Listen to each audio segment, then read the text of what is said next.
Yogesh train की general bogie में birth seat पर सोया हुआ था। गाड़ी रुककर वापस चली तो अचानक उसकी नजर अपनी तलाकशुदा पत्नी रागिनी पर पड़ी। पता नहीं कब वह उसके सामने वाली सीट पर आकर बैठ गई थी। 6 साल बाद वह उसे देख रहा था। वह बहुत कमजोर हो गई थी। उसने पुरानी सी साड़ी पहनी थी, न माथे पर बिंदी और न गले में मंगलसूत्र था। तो क्या उसने अभी तक दूसरा विवाह नहीं किया? क्या अभी तक वह मेरी तरह अकेले ही है? योगेश ऐसा सोच ही रहा था कि तभी रागिनी की नजर उस पर पड़ी। नजर मिलते ही योगेश दूसरी तरफ देखने लगा।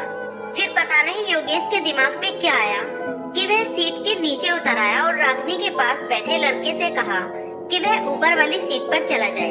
लड़का मान गया। तब योगेश रागिनी के पास बैठ गया। बैठते ही योगेश बोला, रागिनी कैसी हो? रागिनी ने नजर न मिलाते हुए खिड़की की तरफ देखते हुए बोला, मैं ठीक हूँ। और आप? योगेश बोला, मैं भी ठीक हूँ और कानपुर जा रहा हूँ। त्योहार होने के कारण रिजर्वेशन सीट नहीं मिली, इस कारण जनरल बोगी में आना पड़ा। तुम कहाँ जा रही हो?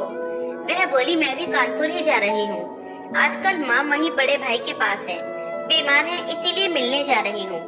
काफी देर दोनों चुप रहे। फिर योगेश बोला, एक बात पूछूं? रागिनी ने आंखों ही आंखों में पूछा, क्या? योगेश संकोच करते हुए कहा, अभी तक शादी क्यों नहीं की? वह कुछ नहीं बोली। मगर जब योगेश ने दोबारा नहीं पूछा तो रागिनी ने पूछा, आपने की है शादी? योगेश ने भी बिना बोले ना में गर्दन हिला दी। फिर काफी देर तक दोनों चुप रहे, मानो एक दूसरे को परख रहे हों। डब्बे में कुल्फी बेचने वाला आ गया था। योगेश बोला, खाओगी? रागिनी ने ना में सर हिला दिया। योगेश ने रिक्वेस्ट करते हुए पूछा, खा लो यार, तुम्हारे साथ में मैं भी खा लूंगा। जानता हूँ तुम्हारी सबसे बड़ी कमजोरी कुल्फी है।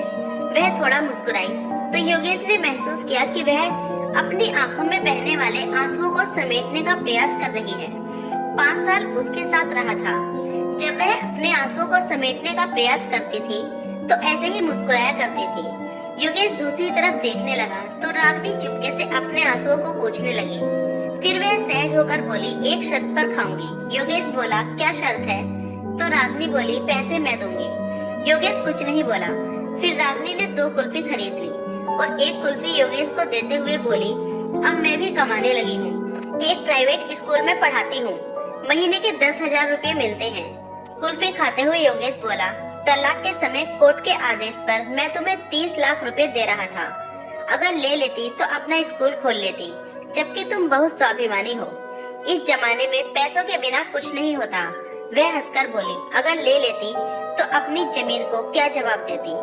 तो ये जमीन रोज कहता कि जिसे छोड़कर आई हो उसी के सहारे पल रही हो। योगेश बोला, तुम बहुत अच्छी हो, मासूम हो। ये एहसास तुमसे तलाक लेने के बाद मुझे हुआ।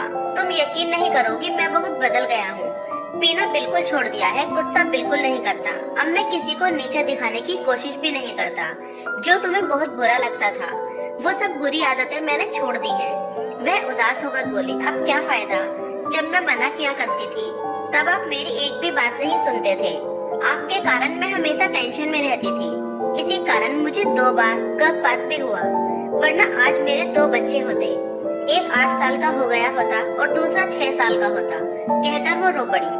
बच्चों की बात पता चली तो योगेश की भी आंखों में आंसू आ गए, लेकिन वह पुरुष था तो आंसुओं को पलकों तक पहुंचने से पहले ही पी गया और बोला, कभी कभी लगता है मैं बहुत बुरा आदमी हूँ। मैंने कभी रिश्तों की कदर नहीं की।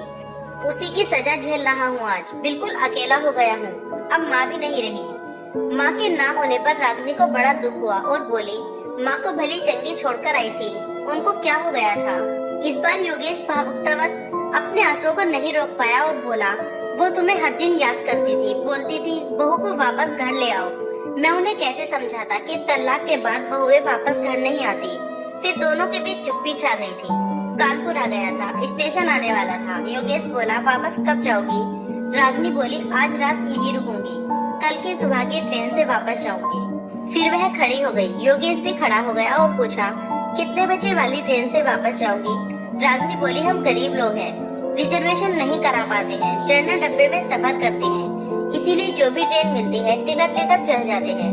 इतना कहकर वह नीचे उतर गई। योगेश अपना सूटकेस संभालता हुआ उसके पीछे लपका और बोला, अगर मैं रिजर्वेशन करा दूं, 2 टिकटें ले लूं, तो तुम मुझे पता है कि तुम मेरे साथ नहीं चलोगी, लेकिन मैं तुम्हारे साथ सफर करना चाहता हूँ। जनरल में ही चल लूंगा, बताओ कितने बजे यहाँ मिलोगी? रागनी ऑटो में बैठते हुए बोली, 9 बजे यहाँ मिलूंगी। फिर उसको देखते देखते ऑटो आंखों से ओझल हो गया। योगेश कानपुर में 2 दिन के लिए आया था, मगर रागनी का साथ पाने के लिए उसने अपना शेड्यूल बदल लिया। उसने जल्दी से अपने बिजनेस का काम पूरा किया और अगले दिन सुबह 8 बजे ही स्टेशन आ गया। रागनी 9 बजे की जगह 10 बजे स्टेशन पहुंची और बोली, आप अभी तक यहीं पर हो? मैं सोच रही थी कि आप चले गए होंगे। रागनी बहुत खुश थी, बोली, माँ बिल्कुल ठीक है। योगेश बोला, मैं तुम्हारा भी टिकट ले आया हूँ। अब 30 रुपए के टिकट के लिए कुछ कहना मत। रागनी हंसते हुए बोली, अभी ट्रेन आने में आधा घंटा है, चलो तब तक कुल्फी खाते हैं, पैसे मैं दे दूंगी, हिसाब बराबर हो जाएगा। इतना कहकर वह मुस्कुरा दी।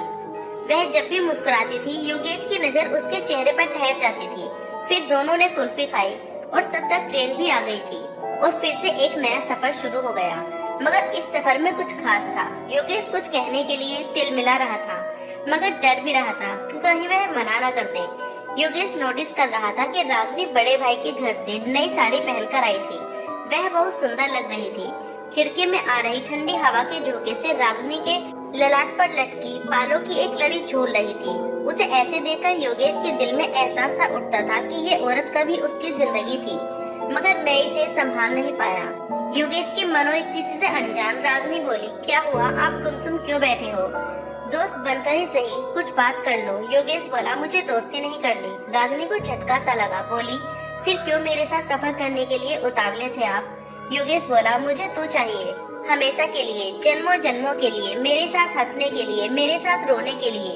वह इतनी जल्दी में ये सारी बातें बोला कि रागनी बस उसके मुंह की ओर देखती ही रह गई।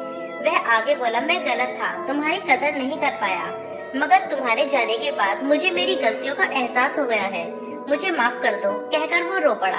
रागनी चुप हो गई, बस उसके चेहरे की तरफ देखे जा रही थी। योगेश उसके दोनों हाथ पकड़कर बोला, मुझे माफ कर दो यार, मैं वादा करता हूँ अब कभी भी तुम्हारे आंसुओं की वजह नहीं बनूंगा, जो तू कहेगी वही करूँगा, प्लीज लौट आओ।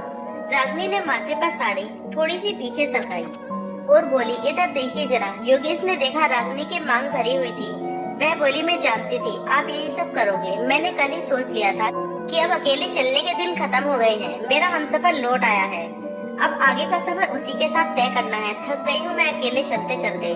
कहते हुए वह एक अजीब सी मुद्रा में मुस्कुराने लगी। योगेश बोला, मैं जानता हूँ जब तेरा दिल रोने को होता है तो तू ऐसे ही मुस्कुराती है, मत रोक इन आंसुओं को, इन्हें बह जाने दो, दिल हल्का हो जाएगा। इतना सुनते ही रागनी का संयम जवाब दे गया। वह जोर जोर से रोने लगी। पूरे डब्बे के लोग उन्हें देखने लगे, मगर रागनी ने लोगों की परवाह नहीं की। वह योगेश के कंधे पर सर रखकर रोती रही। कुछ देर बाद रागनी का गांव आ गया। गाड़ी कुछ पल रुकी, फिर चल पड़ी। रागनी को अब वहाँ उतरना ही नहीं था। जिंदगी में एक नया सफर शुरू हो गया था। अब उसकी मंजिल मायका नहीं, पिया का घर था, जो वर्षों से उसका लौटने का इंतजार कर रहा था।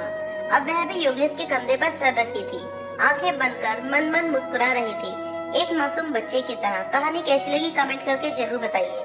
वीडियो को प्लीज लाइक कर दे, शेयर कर दे और चैनल को भी सब्सक्राइब जरूर कर दे। धन्यवाद।